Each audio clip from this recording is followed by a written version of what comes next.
जय होम्योपैथी, जय doctor Hahnemann sir, जय गुरु डॉक्टर प्रफुल्ल विजेका सर। फ्रेंड्स, मैं आप सभी का अपने चैनल में स्वागत करता हूं। आज हम इस वीडियो के माध्यम से अभी जो प्रेजेंट में पिछले 1 साल से जो एपिडेमिक फैली हुई है, कोविड-19 कोरोना वायरस, उसको हम होम्योपैथिकली कैसे ट्रीट करें, हमारा मोड ऑफ ट्रीटमेंट, हमारा मेथड ऑफ ट्रीटमेंट, हमारा अप्रोच क्या होना चाहिए, इस पे डिस्कस करेंगे। एंड में हम एक केस को भी डिस्कस करेंगे, कोविड पॉजिटिव। मैं देख रहा हूँ कि हमारे होम्योपैथी फील्ड्स में अलग अलग मेथड, अलग अलग अप्रोच, अलग अलग चार्ट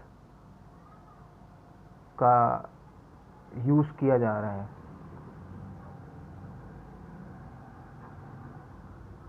कुछ ग्रुप्स पहले से ही एक स्पेसिफिक चार्ट बना के रखे हुए हैं। उसमें अगर पेशेंट एसिम्प्टोमेटिक आया तो फलाना मेडिसिन से ट्रीटमेंट करो, अगर सिम्प्टोमेटिक आता है तो इनिशियल स्टेज में फलाना मेडिसिन दो, और अगर लास्ट स्टेज में आता है या सीवियर के स्टेज में आता है तो आपको पर्टिकुलर ये मेडिसिन देनी है। ऐसा पहले से ही लोगों ने फिक्स करके रखा हुआ है।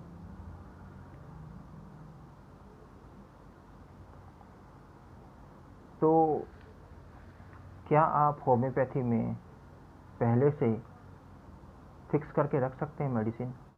कुछ लोग मदर टिंचर से ट्रीट करने की कोशिश कर रहे हैं कोविड पेशेंट्स को, कुछ पॉलीफार्मेसी करके ट्रीट करने की कोशिश कर रहे हैं। तो इतने सारे मेथड्स अलग अलग क्यों? जब होम्योपैथी एक साइंस है, उसके लॉज एंड प्रिंसिपल्स फिक्स्ड हैं, एक है।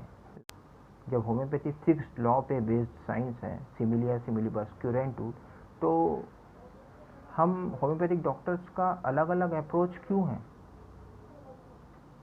और एक ग्रुप का डॉक्टर दूसरे ग्रुप के डॉक्टर्स को क्रिटिसाइज क्यों करता है उसके मेथड के लिए?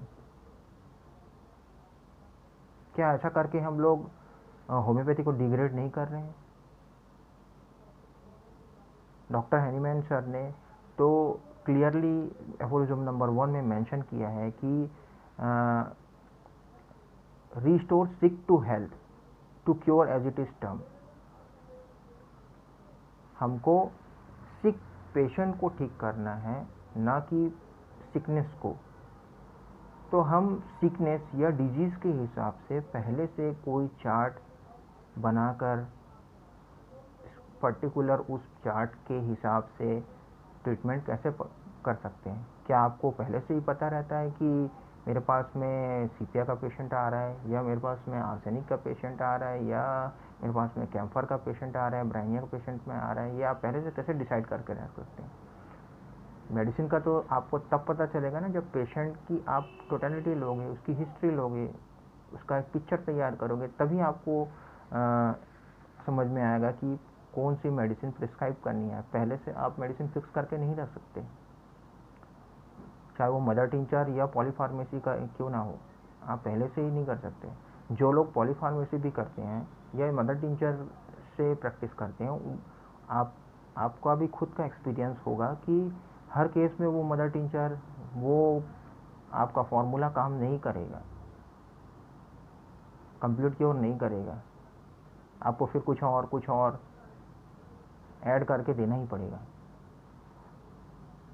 तो होम्योपैथी से क्या हनीमैन सर का यही मतलब था कि अपने मनमाना कुछ भी प्रैक्टिस करो, कोई मदर टिंचर दे, कोई पॉलीफार्मेसी करे, कोई चार्ट बना के प्रैक्टिस करे स्पेसिफिक?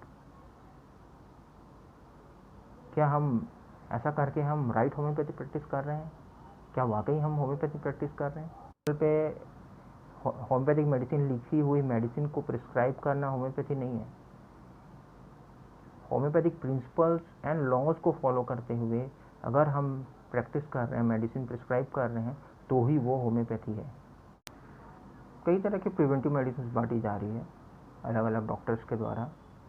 कोई आर्सेनिक दे रहा है एज इम्यून बूस्टर, कोई कैम्फर दे रहा है, कोई जेल्सीमियम बांट रहा है, कोई सीपिया स्प्रे कर रहे हैं, तो क्या आप श्योर हैं कि आपने जो भी मेडिसिन एज ए प्रिवेंटिव दी है, दे रहे हैं, वो पेशेंट को मतलब प्रिवेंट करेगा? क्या आप श्योर हो?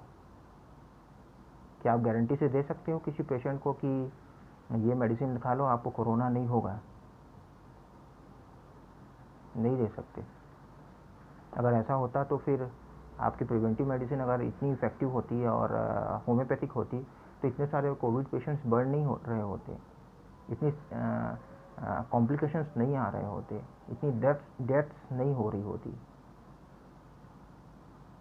हैं एक रिनाउंड होम्योपैथ हैं, उन्होंने इंडस्ट्रियलिस्ट राहुल बजाज को और उनके वर्कर्स को as a preventive camphor medicine दी थी, सजेस्ट की थी।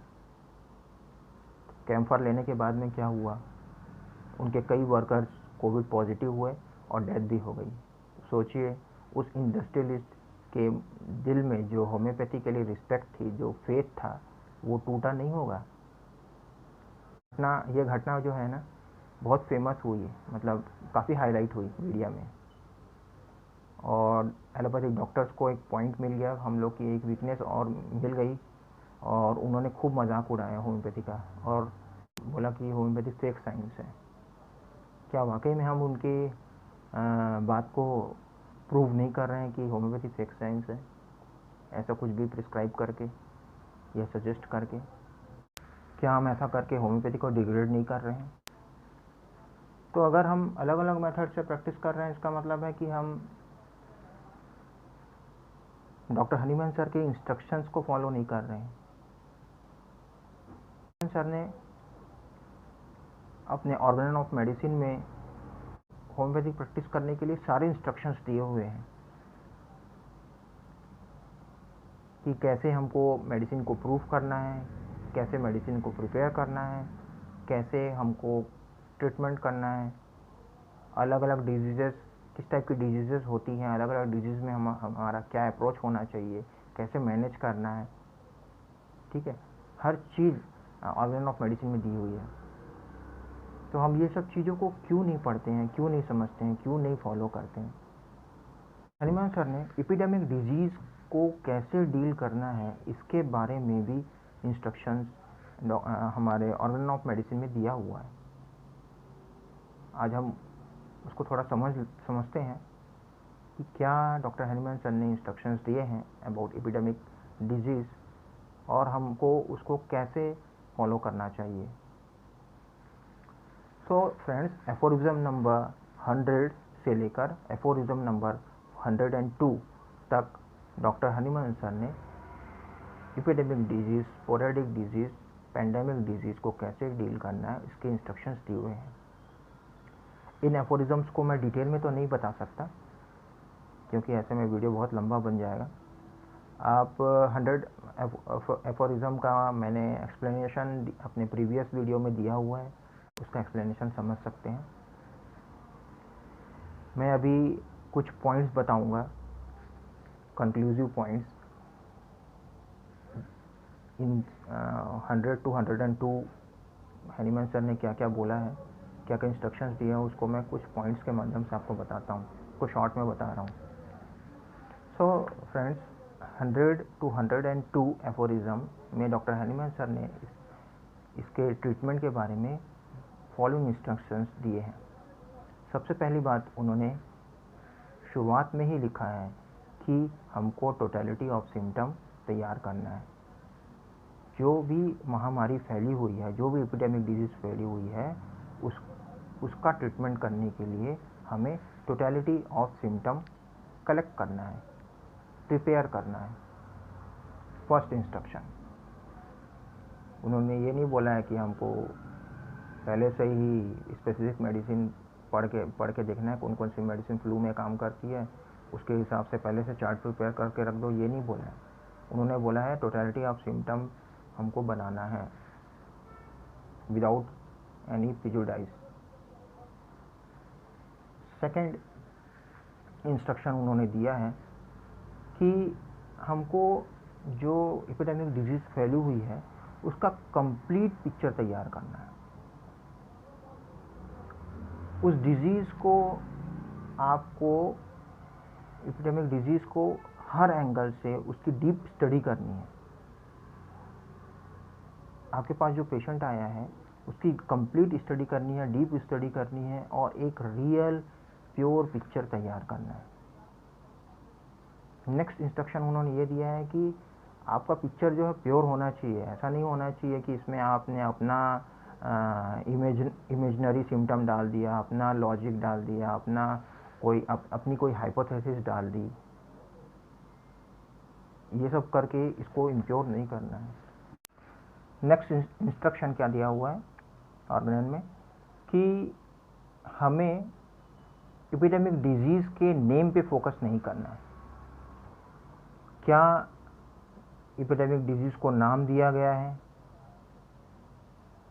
इस पे हमें ध्यान नहीं देना है, क्योंकि होम्योपैथिक ट्रीटमेंट जो है डिजीज़ डायग्नोसिस पर बेस्ड नहीं है। हमारा जो साइंस है वो लिमिटलेस साइंस है। हम पर्टिकुलर्स का ट्रीटमेंट नहीं करते हैं, हम एक ह्यूमन बीइंग का एज ए होल ट्रीटमेंट करते हैं। तो हमारे पास कौन सी डिजीज़ लेके आया है पेशेंट, ये मायने नहीं रखता है। पेशेंट का रिएक्शन, उसकी टोटलिटी ऑफ सिम्टम, ये मायने रखता है। सो इस पर बिल्कुल भी फोकस नहीं करना है कि अभी जो प्रिवेलिंग एपिडेमिक डिजीज़ है इसको क्या नाम दिया गया है। क्या ये स्वाइन फ्लू है, क्या ये बर्ड फ्लू है, क्या ये कोरोना है, क्या ये मत कोरोना है या बस कोरोना है, इस पर हमको फोकस नहीं करना है।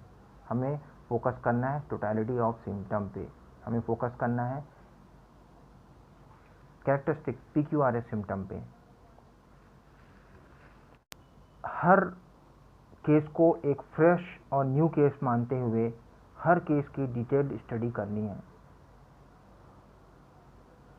क्योंकि हर पेशेंट इंडिविजुअल होता है। सो हर कोरोना या हर एपिडेमिक केस हमारे लिए इंडिविजुअल रहेगा, न्यू रहेगा, फ्रेश रहेगा। इसलिए हमें प्रिजुडाइज्ड होकर ट्रीटमेंट नहीं करना है। एक पेशेंट जो आपने देखा है उसमें अगर आर्सेनिक ने अच्छा काम किया तो ज़रूरी नहीं है कि सेकंड जो पेशेंट आप देखने वाले हैं, नेक्स्ट जो पेशेंट देखने वाले हैं, उसमें भी आर्सेनिक इंडिकेटेड हो।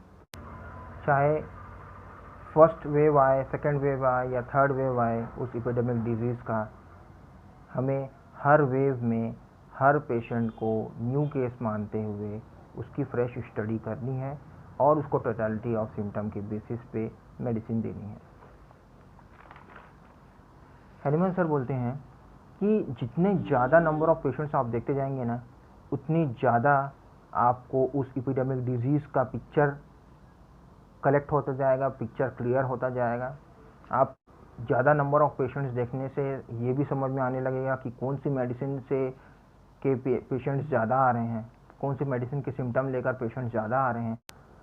तो जिस मेडिसिन के सिम्टम्स लेकर पेशेंट ज़्यादा आ रहे हैं, जिस मेडिसिन से ज़्यादा नंबर ऑफ पेशेंट्स क्योर हो रहे हैं, उस मेडिसिन को आप as a genus epidemicus preventive medicine आपके एरिया में, आपके सिटी में, आपके लोकेलिटी में आप लोगों को एडमिनिस्टर कर सकते हैं। तो बिना स्टडी के, बिना इन्वेस्टिगेशन के आप कुछ भी एज ए प्रिवेंटिव मेडिसिन नहीं बांट सकते कि कैम्फर दे दो या आर्सेनिक दे दो, ऐसा कुछ। ठीक है, क्योंकि होम्योपैथी एक कंप्लीट साइंस है, होम्योपैथी एक laws and principle based science है। तो हम कुछ भी बिना सिर पैर के ट्रीटमेंट नहीं कर सकते, प्रिवेंटिव मेडिसिन नहीं दे सकते। सो मैं आपको अब क्लिनिकली बता देता हूँ। ये इंस्ट्रक्शंस जो हैं अभी जो मैंने बताया, ये ऑर्गेनन ऑफ मेडिसिन में डॉक्टर हैनीमैन सर ने क्या इंस्ट्रक्शन दिया हुआ है ये मैंने बताया। इसी इंस्ट्रक्शंस के बेसिस पे मैं आपको अपने शब्द में एक सिंपल फॉर्म में आपको मैं बता देता हूँ कि क्लिनिकली आपको एपिडेमिक डिजीज़ के पेशेंट को कैसे डील करना है। बहुत ही क्लियर है, इन एफोरिज्म्स के माध्यम से आपको समझ में आएगा कि हमको हर केस का एक fresh complete totality of symptom या टोटलिटी ऑफ पिक्चर तैयार करना है। इसका मतलब है कि एपिडेमिक डिजीज़ को आपको एक्यूट डिजीज़ की तरह ट्रीट करना है। अभी पेशेंट क्या साइन एंड सिम्टम्स लेके आ रहा है, क्या रिएक्शन लेके आ रहा है, इसकी टोटलिटी तैयार करनी है और उस पर माइजम्स को कंसीडर करते हुए मेडिसिन प्रिस्क्राइब करना है।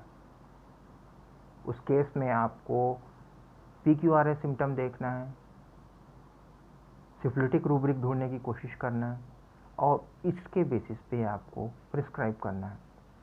मेरे गुरु डॉक्टर प्रफुल्ल विजेकर सर ने बहुत यूनिक मेथड, एकदम कंप्लीट मेथड एक्यूट केस को डील करने का अपने book predictive homeopathy part 2 theory of acute disease में बताया है। तो आप एपिडेमिक डिजीज़ को डील करने के लिए डॉक्टर प्रफुल्ल विजेकर सर की थ्योरी ऑफ एक्यूट्स का जो इंस्ट्रक्शन है उसको आप फॉलो कर सकते हैं, क्योंकि वो बहुत इजी है और आपके 50-60% ऑफ केसेस तो उसी उन मेडिसिन और उनके इंडिकेशन से सॉल्व हो जाएंगे। नेक्स्ट एक नोट डाउन कर लीजिए,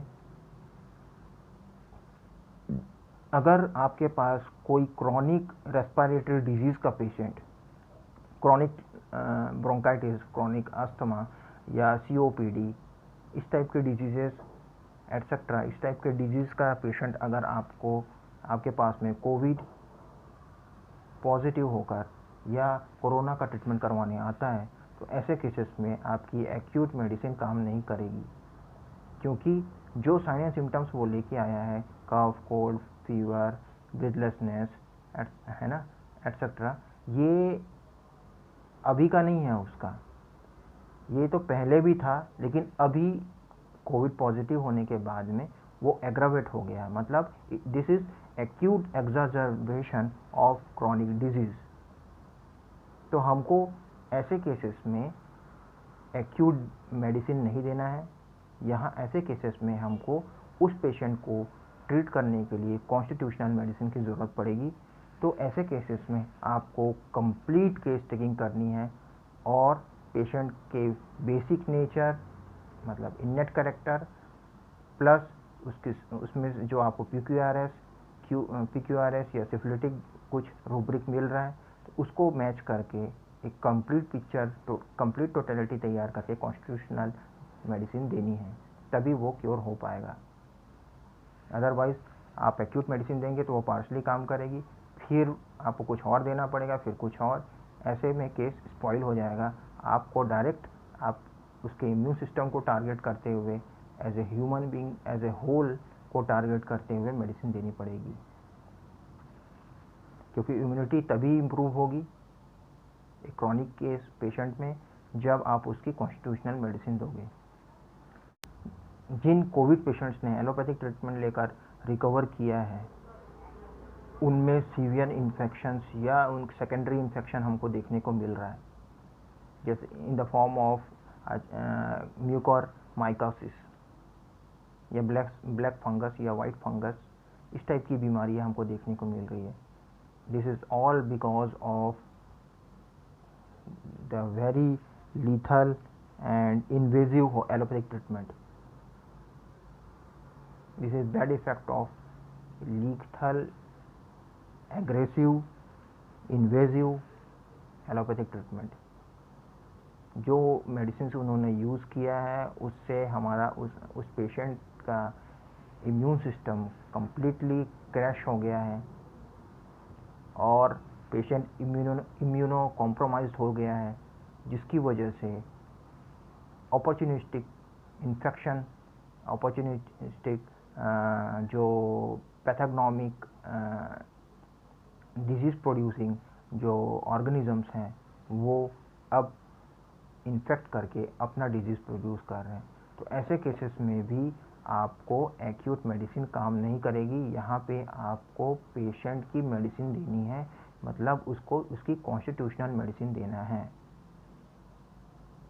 ठीक है, तो सबसे पहले 3 चीज़ें आपको 3 अप्रोच होना चाहिए आपका। इस चीज़ को मैं लास्ट में क्लियर करना चाहूँगा कि एपिडेमिक डिजीज़ को ट्रीट करने के लिए लास्ट में मैं कंक्लूड करना चाहूँगा कि 3 अप्रोच आपको ध्यान में रखना है। अगर patient acute sign and symptoms लेके आ रहा है, अगर वो पुराना अस्थमेटिक पेशेंट नहीं है या क्रॉनिक पेशेंट नहीं है, डिजीज एक्यूट या क्रॉनिक रेस्पिरेटरी डिजीज़ का पेशेंट या हार्ट का पेशेंट नहीं है और आपके पास एक्यूट पिक्चर लेके आ रहा है, तो उसको एज ए एक्यूट लेना है और present sign and symptoms, present totality बनाकर प्रिस्क्राइब करनी है। सेकेंड है, यदि पेशेंट क्रॉनिक रेस्पिरेटरी डिजीज़ का पेशेंट आपके पास कोविड का ट्रीटमेंट लेने आता है, तो उसको एज ए क्रॉनिक लेते हुए आपको कॉन्स्टिट्यूशनल मेडिसिन प्रिस्क्राइब करनी है।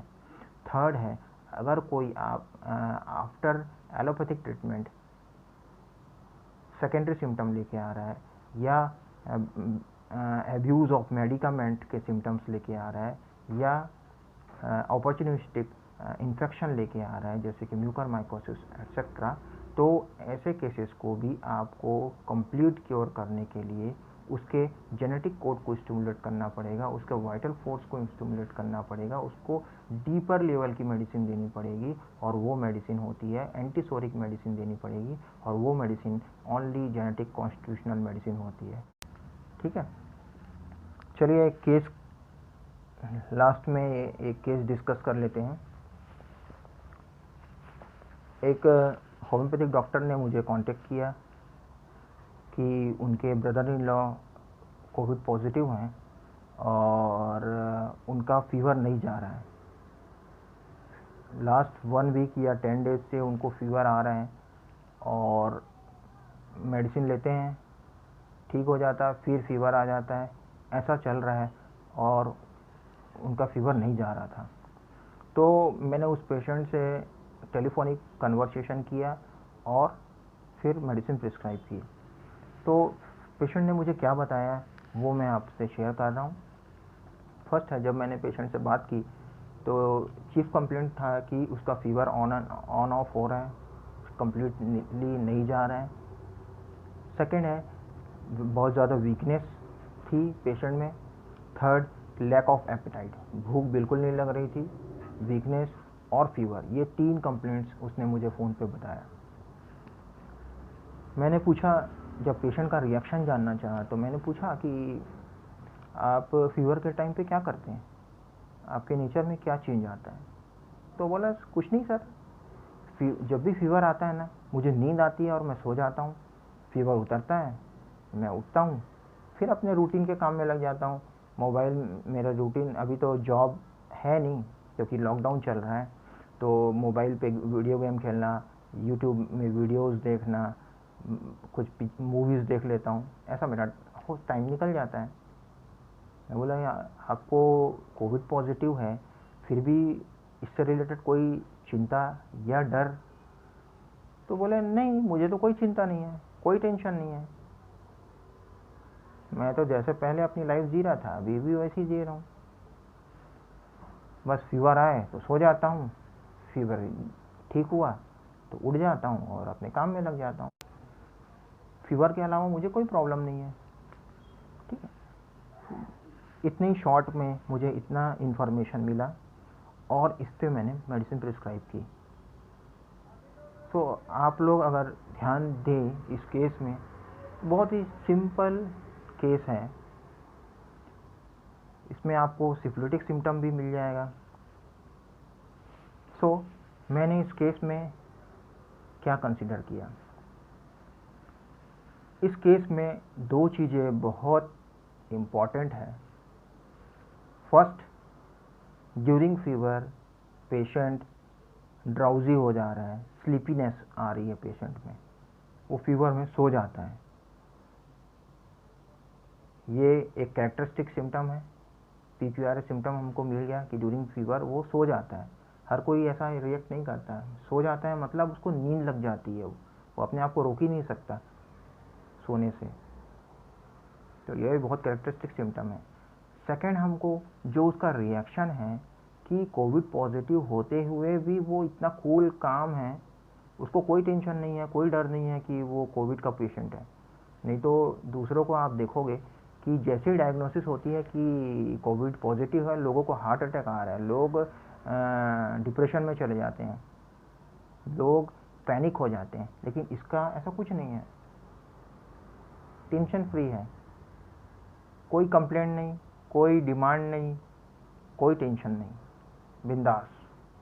तो ये हमारा सेकेंड कैरेक्टरिस्टिक सिम्टम है जो कि साइकोसिफिलिटिक है, एंड इसके लिए रूब्रिक है कंटेंटेड।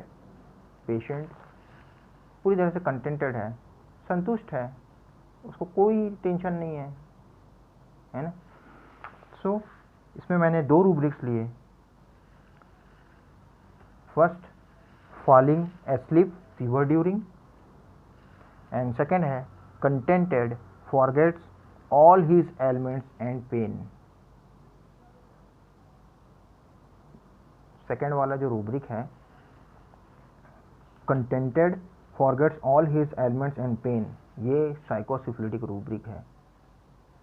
मतलब अपने दर्द का, अपनी फीवर का उसको कोई एहसास ही नहीं है, गया मतलब उसको भूल गया और अब खुशी से अपनी लाइफ जी रहा है। फिर से फीवर आएगा, फिर से तकलीफ उसको एहसास होगा, फिर सो जाएगा, फिर उठेगा, फिर अपना नॉर्मल लाइफ जी रहा है। सो उसको कोई टेंशन नहीं है, कोई चिंता नहीं है, कोई डर नहीं है। तो ये दोनों रूब्रिक को जब आप क्रॉस रिपोर्टराइज करेंगे तो सिर्फ